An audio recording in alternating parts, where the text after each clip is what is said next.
The Dallas County DA now wants a judge to increase the bond set for Farmers Branch police officer Ken Johnson. He's accused of murder and aggravated assault after two teens were shot and 16-year-old Jose Cruz was killed. Meanwhile, we have new video from the moments directly after that shooting. That video is now part of the investigation into what happened. Fox 4's Diana Zoga has the latest on that, plus reaction from Cruz's family members to that new bond request. Diana. Yeah, and a little bit of background on that request, Heather. Ken Johnson bonded out a few hours after his arrest on Wednesday. The Dallas County DA's office today says that a magistrate judge reduced the original $250,000 bond to $150,000 and then filed a motion, and the DA's office filed a motion today to have that reviewed. They want the bond increased back up to $250,000. They also want some conditions added to make sure that the suspect's movement in this case are monitored.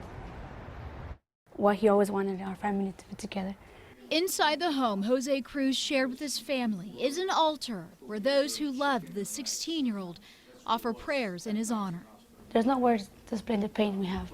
Nora Ruby, Cruz's cousin, sitting next to Cruz's mother, explains the family wants to see the suspect in Cruz's murder back behind bars.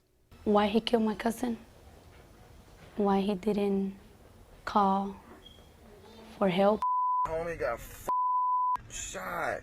New video that is now part of the investigation was shot by a witness driving by the shooting scene in Addison on Sunday after police say Ken Johnson, who was off duty, chased two teens he suspected of breaking into his SUV, then shot both.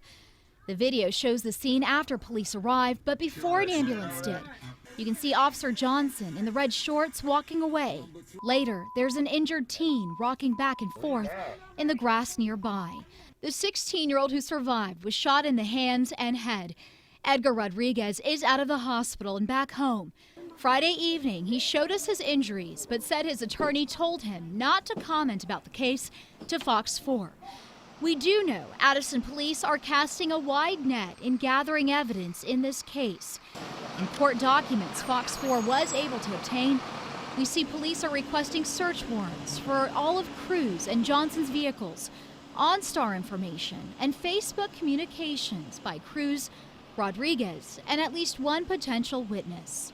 What these warrants do show is a very thorough investigation very quickly by the Addison Police Department. We have Facebook records, cell phone records, a lot of other data. Attorney Pete Schulte reviewed the documents on our behalf and says he believes Addison police are taking no chances in trying to get the full picture in this case.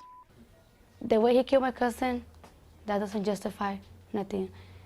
It doesn't justify him being out of jail. If, like I say, if they were doing something bad, he should have called the police. Cruz's family tells us tonight they are glad that the DA's office is asking a judge to review this bond, to raise it. But more than that, more than the bond amount, they are interested in some restrictions like GPS monitoring through an ankle bracelet, requiring Johnson to surrender any guns, and also restricting communications between him and fellow law enforcement officers. Those are some of the key points that the family sees that the family wants to have enacted if a judge does agree to hear this motion. And it's not clear yet when a judge would do that or possibly make a decision. Back to you. All right, so Diana, I know that you have some of the documents filed in the court. Have you been able to find out what else police are looking for in this case? Well, a lot of the documents we're told have been sealed, so this is a very high-profile case, so police are likely trying to protect some of the information that they do have. But what's public so far is the arrest warrant affidavit, which lays out really just the very basics of this case, saying police have probable cause to believe Johnson intentionally shot Cruz and Rodriguez. And these particular search warrants that we were talking about tonight would show police to be casting a wide net. We don't know what they've learned so far, but we do know what they have been looking for, and that is really the only information that's been available to the public, at least yet, as of yet. Back to you, Heather. All right, Diana, thank you.